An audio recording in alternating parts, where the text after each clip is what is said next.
ज्यांच्या कुशीत हे स्वप्न साकार झालं त्या राष्ट्रमाता राजमाता माँसाहेब जिजाऊ ज्यांच्या जयंती निमित्त तुम्ही आम्ही सगळेजण या ठिकाणी जमलेलो आहोत, ज्यांच्या 395व्या जयंती निमित्त आपण या ठिकाणी उल्हासात या ठिकाणी जमलेलो आहोत, असे छत्रपती शिवाजी महाराज रणांगणात युद्ध कसे जिंकावे हे छत्रपती शिवाजी महाराजांनी सांगितल्यानंतर शेवटच्या श्वासापर्यंत ते रणांगण आपल्या नावाने कसं गाजवत ठेवावं असे सांगणारे वयाच्या 14व्या वर्षी बुधभूषण नावाचा संस्कृत ग्रंथ लिहिणारे आमचे शिवदानवीर असे शिवपुत्र धर्मरक्षक छत्रपती संभाजी महाराज यांना प्रथमतः विनम्र अभिवादन करतो आणि माझ्या 2 मिनिटं बोलण्याला सुरुवात करतो। आज या ठिकाणी आपण छत्रपती शिवाजी महाराज यांच्या जयंती निमित्त जमलेलो आहोत। छत्रपती शिवाजी महाराज कोण होते, त्यांचा आदर्श काय होतं, छत्रपती शिवाजी महाराजांनी आपल्या आई वडिलांना आदर्श ठेवलं। संत तुकाराम महाराज असतील, संत ज्ञानेश्वर महाराज असतील, यांच्या चारित्र्यावरून त्यांनी असे गोड असे धडे घेतले आणि ते धडे स्वराज्याच्या विकासाच्या कामासाठी कुठेतरी जतन केले। ते विकासाचे धडे आपण सुद्धा आजच्या काळात जतन करण्याची गरज आहे। तोच एक संकल्प आदरणीय डीन सरांसोबत जेव्हा आम्ही शिवजयंतीची चर्चा करत होतो तेव्हा सरांनी आम्हाला सांगितलं आजच्या काळाची गरज जी आहे त्या गरजेनुसार आपण सर्वांनी कुठेतरी मार्गदर्शन केलं पाहिजे। त्यापैकीच एक म्हणजे ऑर्गन डोनेशन, ब्लड डोनेशन आणि आपली देहदान, रक्तदान हे आपण कुठेतरी केलं पाहिजे।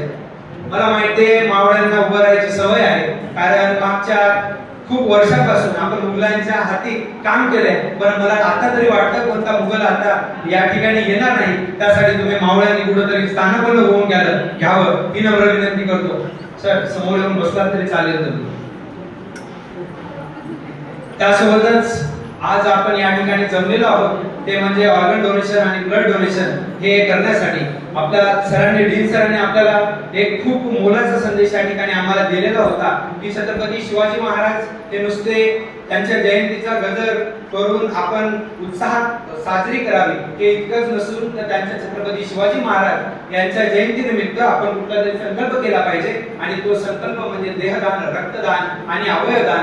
हल्लीचे 3 महिने संपत गेले पण आजपर्यंत आपल्या कॉलेजला बॉडी मिळालेली नाही। याचं एकमेव कारण म्हणजे आपल्या समाजामध्ये असलेली एक जे काही मिथ आहे ते थोडेसे दूर करण्याचा प्रयत्न करतो। तुम्हाला सांगतो कोणताही धर्म असा नाही की तो बॉडी डोनेशनच्या विरोधात आहे। सगळे धर्म अतिशय सुंदरपणे त्यांच्या वेगवेगळ्या ओवीतून सांगतात की बॉडी डोनेशन करणं हे खूप चांगली गोष्ट आहे। आमचे संत ज्ञानेश्वर महाराज म्हणतात जे का रांजले गांजले तासी म्हणे जो आपुले तोची साधू ओळखावा देव तेथेची बांधावा। संत नामदेव महाराज त्यांच्या अभंगातून सांगतात जो माणूस दुःखी असतो त्यांच्या सोबत आपण कुठेतरी राहिलं पाहिजे, तोच खरा संत भाव आहे आणि तीच आजच्या काळाची गरज आहे। कुठेतरी कोणाच्या दुःखामध्ये आपण समाविष्ट होऊया। दुःखामध्ये समाविष्ट आपण जिवंतपणे सुद्धा होऊ शकतो। आपला मृत्यू झाल्याच्या नंतर सुद्धाही त्यांच्या दुःखामध्ये कुठेतरी आपण आनंद घेऊ शकतो। ऑर्गन जर आपण डोनेट केली, एका माणसाने जर ऑर्गन डोनेट केली तर 1, 2, 3 नाही तर तब्बल 8 माणसांचे आपण जीव वाचवू शकतो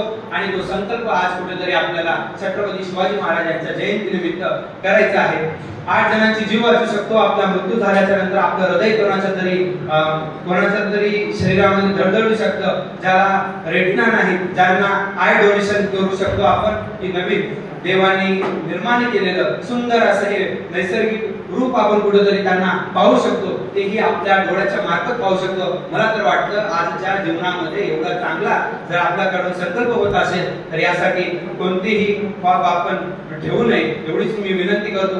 आज पाहत गेलो तर भारतामध्ये 1 मिलियन नुसार जर का रेट बघितला, सर मी थोडासा डाटा काढला त्यानुसार आज मला कळलं की भारतामध्ये 0.65% एवढा पर्सेंट पर मिलियन नुसार बॉडी डोनेशन कुठेतरी होतं। आजच्या काळाची गरज नुसती पार्वती शिव हर हर महादेव असा जयघोष करणं नसून पार्वती शिव हर हर महादेव यासोबत हर जीवन बचाव हा सुद्धा आजच्या काळाची गरज आहे असं मी तुम्हाला सांगू इच्छितो। आणि काही संतांनी आपल्या अभंगामध्ये त्यांच्या गाथामध्ये ज्ञानेश्वरीमध्ये खूप असे अतिशय सुंदर असे त्यांनी काही ओवी लिहिलेल्या आहेत, त्या तुमच्या समोर मी सादर करू इच्छितो।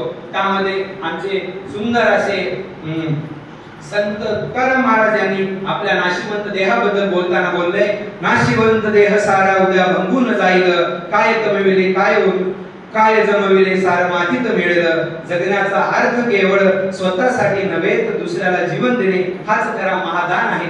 त्या ठिकाणी आपण हे लक्षात घेतलं पाहिजे की स्वतःसाठी जीवन नाही तर आपण आपला मृत्यू झाल्याच्या नंतर सुद्धा आपण कोणासाठी तरी आपलं जीवन त्याग करू शकतो, आपले अवयव दान करू शकतो, आपलं रक्तदान करू शकतो. सरांसोबत जेव्हा डिस्कस केला आम्ही तेव्हा आम्हाला कळालं की आता ब्लड साठा आपल्याकडे खूप चांगल्या प्रमाणात आहे. जेव्हा आपल्या सिव्हिल हॉस्पिटलला ब्लडची गरज पडेल, मला वाटतं तुमच्यासारखे मावळे कमीपणे उभा असतील, हो का नाही? सर तुम्ही जल्लोष पाहून तुम्ही बघू शकता की तुम्ही दिलेली संकल्पना आम्ही कुठेतरी आजच्या दिवशी पूर्णपणे करू आणि तुम्ही अतिशय सुंदर असं मार्गदर्शन आम्हाला केलं, ते सुद्धा आम्ही कुठेतरी अंमलात आणू. त्या ठिकाणी त्यासोबतच सुंदर असे ओवी गाताना संत तुकाराम महाराजांचा अजून एक मला ओवी खूप छानपणे आठवते. देह उदान तयासे तयासी साधू म्हणावे, करुणी सोडून गप्प तोंडी तेने साधूपण द्यावे. म्हणजेच केवळ बोलून साधू होत नाही तर कुठेतरी आपलं देह दान अर्पण करून आपण आजच्या काळामध्ये साधू बनण्याचा प्रयत्न करूया. अगदी तसंच ही शिकवण आपण कुठेतरी अंगीकृत केली पाहिजे असं मला वाटतं. शिवरायांनी गडकोट बांधले परंतु त्याच्या कुशल युद्धतेच्या अभ्यासाने आज अनेक सैन्यनीती विकसित झाल्या. तसेच आपल्या मृत्यूनंतर सुद्धा आपण आपलं शरीर कुठेतरी वैद्यकीय शासकीय विद्यालयाला आपण समर्पित करू शकतो, जेणेकरून आपल्यासारखे फ्युचर डॉक्टर्स हे चांगल्या प्रकारे घडतील. अॅनाटॉमी सारख्या असता क्लिष्ट अशा विषयाचा अभ्यास करताना कुठेतरी आपल्याला गाड्यावरची गरज भासत असते, हे तुम्हाला मला सांगून देण्याची काही फारशी गरज नाही. हा देह नश्वर आहे. संत शंकर महाराज अतिशय सुंदर ओवी लिहिताना सांगतात, हा देह नश्वर आहे पण सेवा अमर आहे. मृत्यूनंतर हे शरीर जाळण्यापासून त्याची राख करण्यापेक्षा ते दान करून कुठेतरी कोणाच्या तरी घरामध्ये आपण आनंद आणू शकतो, ही मला प्रेरणा आपल्याकडून घ्यायची आहे. त्याचबरोबर संत रामदास महाराज म्हणतात, मन सज्जना भक्ती पंथा परोपकाराचा ईश्वर